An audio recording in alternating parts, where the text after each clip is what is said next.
नमस्कार दोस्तों, आपका स्वागत है गणित के गुरुजी यूट्यूब एजुकेशनल चैनल पर। दोस्तों, आज का जो वीडियो है वह है स्पीडी की रिवाइज योरसेल्फ रेलवे सामान्य विज्ञान वॉल्यूम 2 पर आधारित। दोस्तों, यह स्पीडी की 2023 की न्यू एडिशन की बुक है।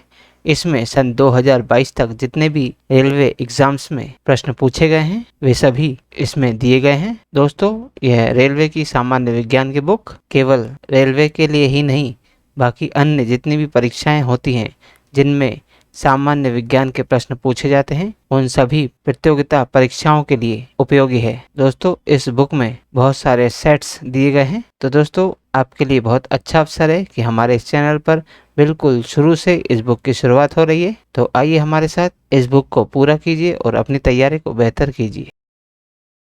दोस्तों, आज हम करेंगे स्पीडी की वस्तुनिष्ठ सामान्य विज्ञान रिवाइज योरसेल्फ सेट नंबर 175। तो चलिए दोस्तों फिर शुरू करते हैं।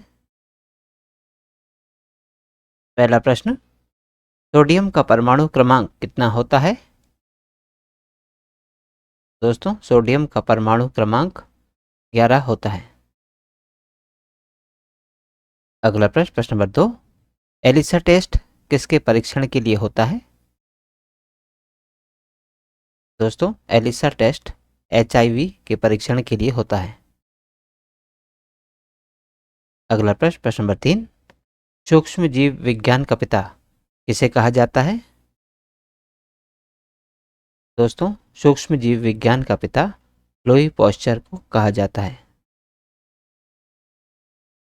अगला प्रश्न, प्रश्न नंबर 4, ऑक्सीजन का रंग कैसा होता है? दोस्तों, ऑक्सीजन रंगहीन होती है। अगला प्रश्न, प्रश्न नंबर 5, टेलीविजन के रिमोट कंट्रोल में प्रयुक्त विद्युत चुंबकीय तरंग कौन सी होती है? दोस्तों, टेलीविजन के रिमोट कंट्रोल में प्रयुक्त विद्युत चुंबकीय तरंग अवरक्त किरण होती है। अगला प्रश्न, प्रश्न नंबर 6, ध्वनि ऊर्जा को विद्युत ऊर्जा में कौन परिवर्तित करता है? दोस्तों, ध्वनि ऊर्जा को विद्युत ऊर्जा में माइक्रोफोन परिवर्तित करता है। अगला प्रश्न, प्रश्न नंबर 7, कोशिका विज्ञान का पिता किसे कहा जाता है? दोस्तों, कोशिका विज्ञान का पिता रॉबर्ट हुक को कहा जाता है। अगला प्रश्न, प्रश्न नंबर 8, किसी मनुष्य के लिए नदी के जल की अपेक्षा समुद्र के जल में तैरना किस कारण अधिक सरल होता है?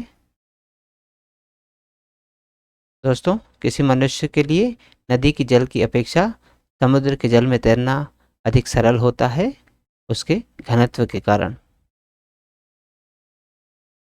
अगला प्रश्न, प्रश्न नंबर 9, यांत्रिक ऊर्जा को विद्युत ऊर्जा में कौन परिवर्तित करता है? दोस्तों, यांत्रिक ऊर्जा को विद्युत ऊर्जा में डायनेमो परिवर्तित करता है। अगला प्रश्न, प्रश्न नंबर 10, औषधियों का पिता किसे कहा जाता है? दोस्तों, औषधियों का पिता हिप्पोक्रेट्स को कहा जाता है। अगला प्रश्न, प्रश्न नंबर 11, किस विधि द्वारा समुद्री जल से नमक प्राप्त किया जाता है? दोस्तों, वाष्पन विधि द्वारा समुद्री जल से नमक प्राप्त किया जाता है। अगला प्रश्न, प्रश्न नंबर 12, निम्न में से कौन एक कोशिकीय जीव है? दोस्तों, इनमें अमीबा एक कोशिकीय जीव है। अगला प्रश्न, प्रश्न नंबर 13, आधुनिक आनुवंशिकी का पिता किसे कहा जाता है? दोस्तों, आधुनिक आनुवंशिकी का पिता E.H. मॉर्गन को कहा जाता है। अगला प्रश्न, प्रश्न नंबर 14, हाइग्रोमीटर का उपयोग किसे मापने के लिए किया जाता है?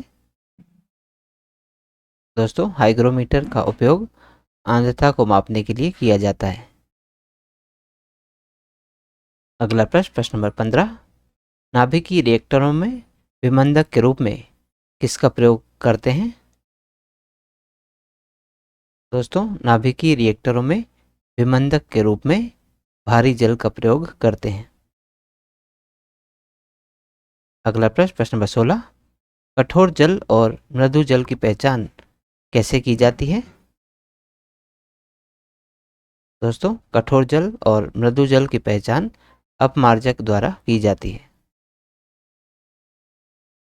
अगला प्रश्न, प्रश्न नंबर 17, आधुनिक वनस्पति विज्ञान का पिता किसे कहा जाता है? दोस्तों, आधुनिक वनस्पति विज्ञान का पिता कैरोलस लीनियम को कहा जाता है।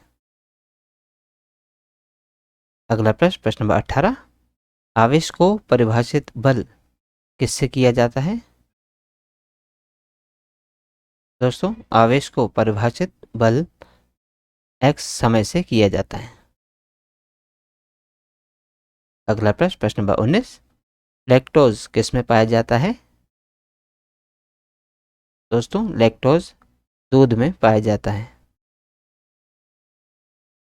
अगला प्रश्न, प्रश्न नंबर 20, भारतीय पारिस्थितिकी के पिता किसे कहा जाता है? दोस्तों, भारतीय पारिस्थितिकी का पिता आर मिश्रा को कहा जाता है। अगला प्रश्न, प्रश्न नंबर 21, क्वांटम सिद्धांत का प्रतिपादन किसने किया था? दोस्तों, क्वांटम सिद्धांत का प्रतिपादन मैक्स प्लैंक ने किया था। अगला प्रश्न, प्रश्न नंबर 22, राष्ट्रीय उद्यान वैली ऑफ फ्लावर्स कहाँ स्थित है? दोस्तों, राष्ट्रीय उद्यान वैली ऑफ फ्लावर्स उत्तराखंड में स्थित है। अगला प्रश्न, प्रश्न नंबर 23, कोशिका का शक्तिगृह किसे कहा जाता है? दोस्तों, कोशिका का शक्तिगृह माइटोकॉन्ड्रिया को कहा जाता है। अगला प्रश्न, प्रश्न नंबर 24, शैवाल विज्ञान का पिता किसे कहा जाता है? दोस्तों, शैवाल विज्ञान का पिता विलियम हेनरी हार्वे को कहा जाता है। अगला प्रश्न, प्रश्न नंबर 25, एपीआई का पूर्ण रूप क्या है? दोस्तों, एपीआई का पूर्ण रूप है एप्लीकेशन प्रोग्राम इंटरफेस। अगला प्रश्न, प्रश्न नंबर 26, प्राकृतिक रूप से लिटमस का रंग कैसा होता है?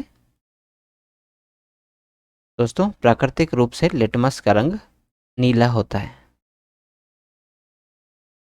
अगला प्रश्न, प्रश्न नंबर 27, भारतीय पुरा वनस्पति विज्ञान का पिता किसे कहा जाता है?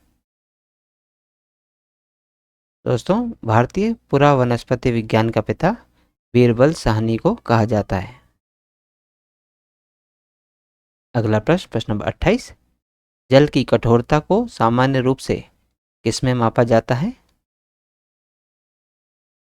दोस्तों, जल की कठोरता को सामान्य रूप से कैल्शियम कार्बोनेट में मापा जाता है।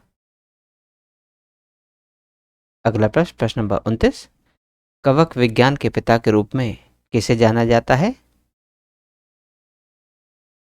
दोस्तों, कवक विज्ञान के पिता के रूप में मिचेली को जाना जाता है। अगला प्रश्न, प्रश्न नंबर 30, उच्चतम विद्युत चालकता किसमें सबसे अधिक होती है? दोस्तों, उच्चतम विद्युत चालकता चांदी में सबसे अधिक होती है। अगला प्रश्न, प्रश्न नंबर 31, जीवाणु विज्ञान का पिता किसे कहा जाता है? दोस्तों, जीवाणु विज्ञान का पिता ल्यूवेनहॉक को कहा जाता है। अगला प्रश्न, प्रश्न नंबर 32, एक ऑप्टिकल डिस्क पर लिखने की प्रक्रिया क्या कहलाती है? दोस्तों, एक ऑप्टिकल डिस्क पर लिखने की प्रक्रिया बर्निंग कहलाती है। अगला प्रश्न, प्रश्न नंबर 33, जीन थेरेपी का पिता किसे कहा जाता है?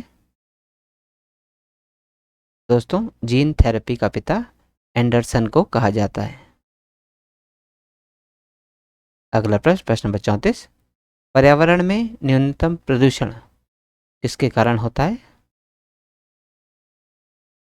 दोस्तों, पर्यावरण में न्यूनतम प्रदूषण हाइड्रोजन से होता है। अगला प्रश्न, प्रश्न नंबर 35, पादप शरीर क्रिया विज्ञान का पिता इसे कहा जाता है? दोस्तों, पादप शरीर क्रिया विज्ञान का पिता स्टीफन हेल्स को कहा जाता है।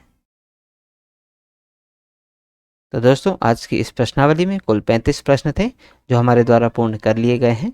दोस्तों, यदि आप आज के वीडियो का PDF प्राप्त करना चाहते हैं तो आप हमारे टेलीग्राम चैनल से जुड़ सकते हैं। दोस्तों, हमारे टेलीग्राम चैनल में इस यूट्यूब चैनल के सभी वीडियोस के PDF मुफ्त में अवेलेबल हैं। तो आज ही जाइए और तुरंत ज्वाइन कीजिए और सभी वीडियोस के PDF को मुफ्त में डाउनलोड कीजिए और अपनी तैयारी को बेहतर कीजिए। और दोस्तों, यदि आप इस यूट्यूब चैनल पर नए हैं तो चैनल सब्सक्राइब कर लीजिए, वीडियो को लाइक किया कीजिए तथा इन्हें अन्य लोगों के साथ भी शेयर कीजिए। दोस्तों, मिलते हैं अगले वीडियो में अगली प्रश्नावली के साथ। तब तक के लिए नमस्कार।